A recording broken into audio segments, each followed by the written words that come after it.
آگے کہتے ہیں وہذا حد الصحیح ہے، یہی صحیح کی تعریف بھی ہے، یعنی گویا امام مسلم رحمہ اللہ نے یہ شرط رکھی ہے کہ میں وہی حدیثیں صحیح مسلم میں ذکر کروں گا جو اصطلاح کے لحاظ سے صحیح ہوں گی۔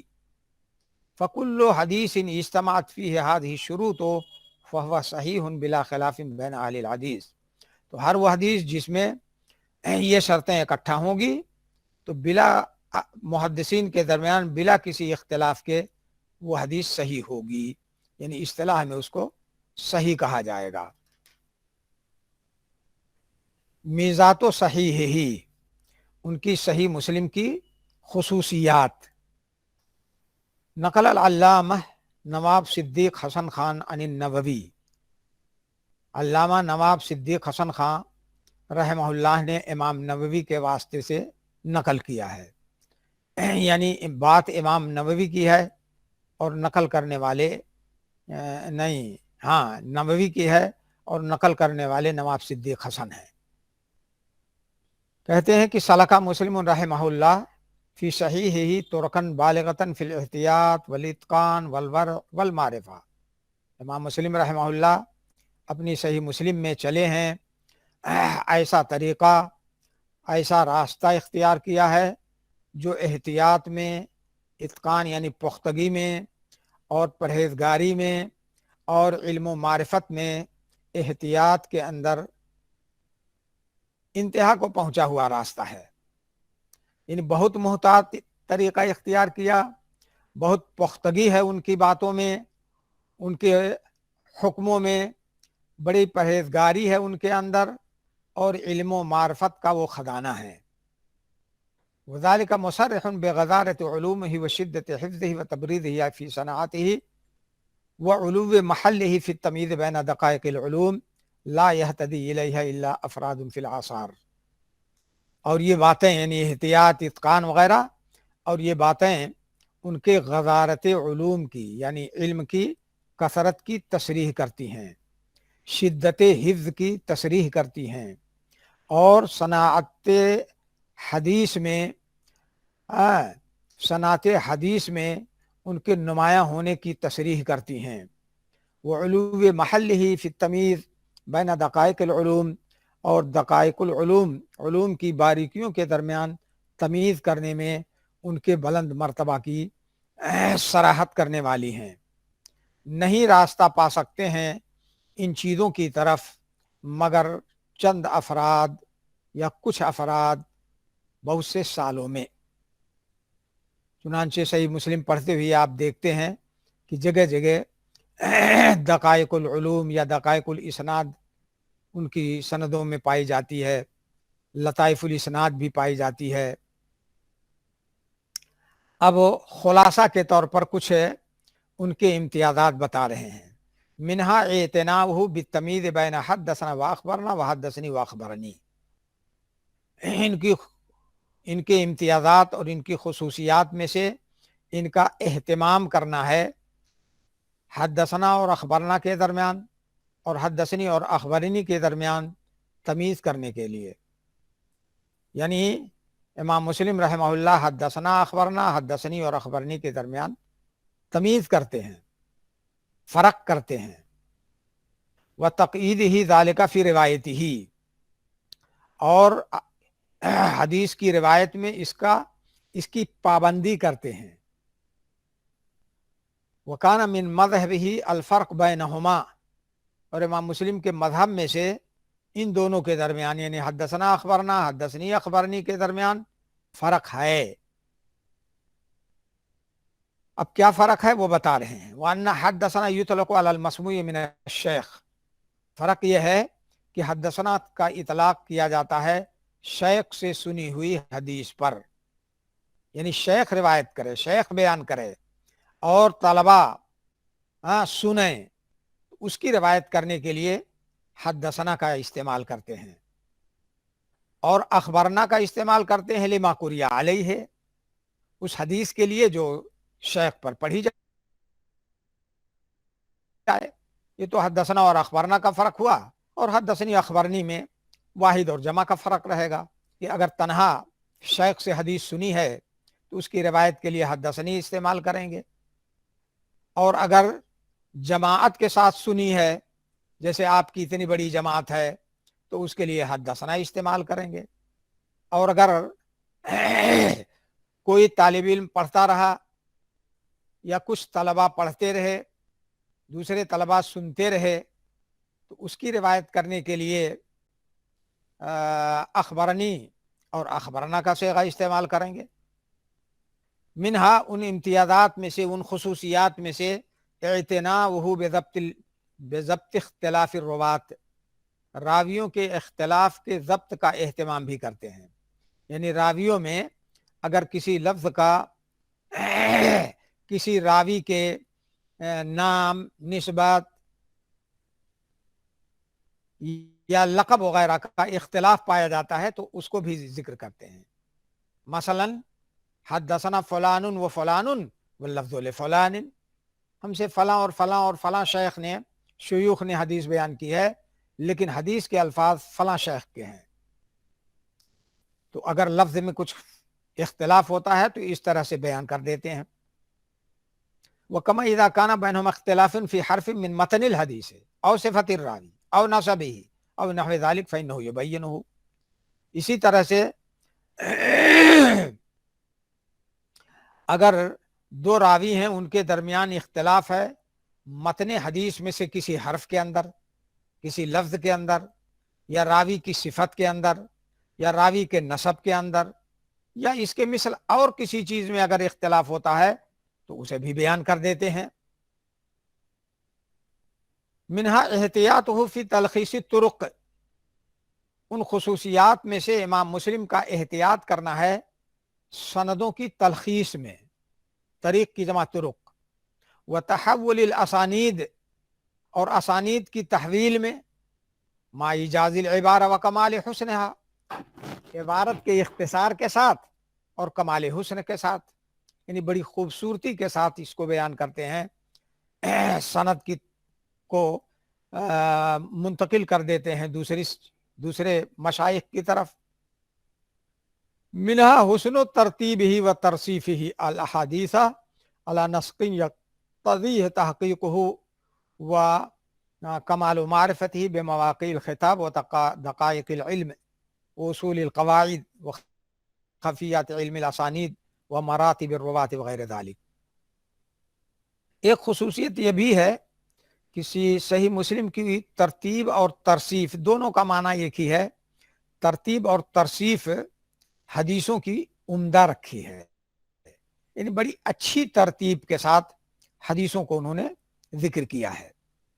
علی نسق یقتضی ہے، ایسے طریقے پر جس کا تقاضا ان کی تحقیق کرتی ہے، اور خطاب کے مواقع کی معرفت کا کمال جس کا تقاضا کرتا ہے، اور دقائق العلم کی معرفت کا تقاضا جس کا ہے، اور قواعد اصول قواعد کا تقاضا جو ہوتا ہے، اور علم الاسانید کی مخفی باتوں کا جو تقاضا ہوتا ہے، راویوں کے مراتب اور ان کے درجات کا جو تقاضا ہوتا ہے، ان سب چیزوں کی رعایت کرتے ہوئے انہوں نے حدیثوں کو ترتیب دیا ہے۔ قال ابن الصلاح جميع ما حكم مسلم بصحته في هذا الكتاب فهو مكتوم بصحته۔ ابن صلاح نے کہا ہے کہ تمام وہ حدیثیں جن کی صحت کا امام مسلم نے حکم لگایا ہے اس کتاب کے اندر، فهو مکتوم بصحته، تو وہ قطعی طور پر صحیح ہیں، یعنی جن حدیثوں کو امام مسلم نے صحیح مسلم میں ذکر کیا ہے اور انہیں صحیح قرار دیا ہے تو قطعی طور پر وہ صحیح ہیں۔ والعلم النظری حاصل بصحته فی نفس الامر، اور نفس امر میں یعنی حقیقت میں علم نظری حاصل ہے اس کی صحت کا، یعنی آدمی اگر غور و فکر کرے گا تو واقعی وہ اس نتیجے پر پہنچے گا کہ وہ حدیثیں صحیح ہیں۔ وہکذا ما حکم البخاری بصحته، اور اسی طرح سے وہ تمام حدیثیں بھی ہیں جن کی صحت کا امام بخاری نے حکم لگایا ہے، یعنی وہ بھی صحیح ہیں۔ وذالک لأن الامة تلقت ذلك بالقبول، یہ اس وجہ سے ہے، یعنی صحیح مسلم کی حدیثیں صحیح ہیں اس وجہ سے کہ امت نے عام طور پر اسے قبول کیا ہے، سوا من لا یعتد بخلافی ہے اور وفاقہ فی الاجماع، سوائے ان لوگوں کے جن کا اعتبار نہیں، جن کے اختلاف کا اور یا اتفاق کا، وفاق من اتفاق کا اجماع میں اعتبار نہیں کیا جاتا ہے۔ یعنی کچھ لوگ ایسے ہیں جنہوں نے کچھ اعتراض کیا ہے مگر ان کے اختلاف کا، ان کے اعتراض کا کوئی اعتبار نہیں ہوتا ہے۔ قد تفرد مسلم بفائدۃ حسنۃ، امام مسلم منفرد ہیں ایک عمدہ فائدے کے ساتھ، جو بخاری سے صحیح مسلم کو ممتاز کرتی ہے، وہ خوبی ہے، کیا ہے؟ وَهِيَ كَوْنُهُ أَسْهَلَ مُتَنَاوَلًا مِنْ حَيْثُ أَنَّهُ جَعَلَ لِكُلِّ حَدِيثٍ مَوْضِعًا وَاحِدًا يَلِيقُ بِهِ۔ وہ عمدہ فائدہ کیا ہے؟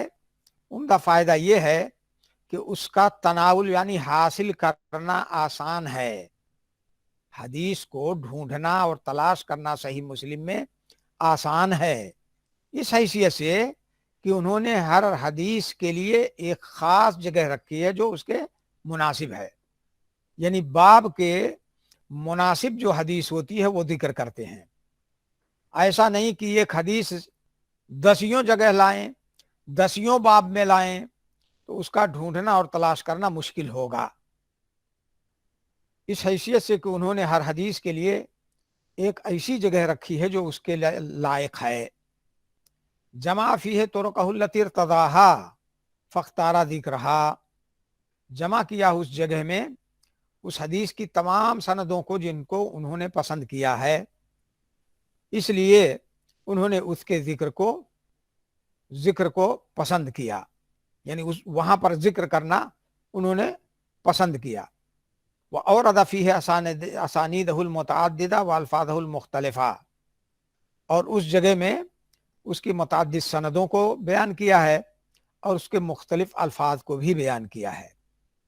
آپ دیکھتے ہیں الگ الگ سندوں کے تحت الگ الگ الفاظ کا ذکر کرتے ہیں، کہیں ایک لفظ کا ایک جملے کا فرق ہوتا ہے وہ بھی بیان کر دیتے ہیں۔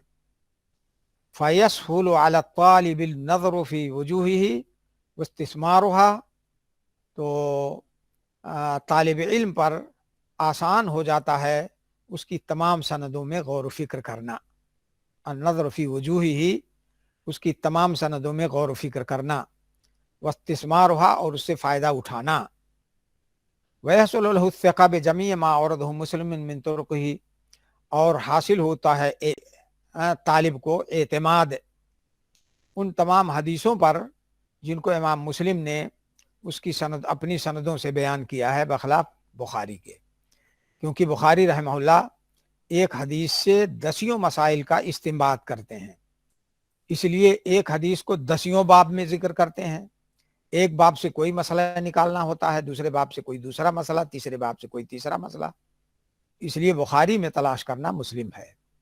یہ پچھلے دور کی بات بتا رہے ہیں، آج کے دور کی بات نہیں۔ جب حدیث کا کوئی مشکل لفظ آپ وہ کر لیجئے، کلک کر دیجئے اور ساری حدیثیں اکٹھا ہو جائیں، تو اس دور کی بات نہیں کر رہے ہیں، پرانے دور کی بات جس میں حدیث کی کتابوں ہی سے حدیث کی تخریج ہوتی تھی۔ اعتناء العلماء بہی، بے صحیح ہی، علماء وقت کا، ہو گیا ہے سر۔ اچھا جی، چلو ابھی وہی گھنٹی چل رہی ہے نا۔ السلام علیکم ورحمۃ اللہ وبرکاتہ۔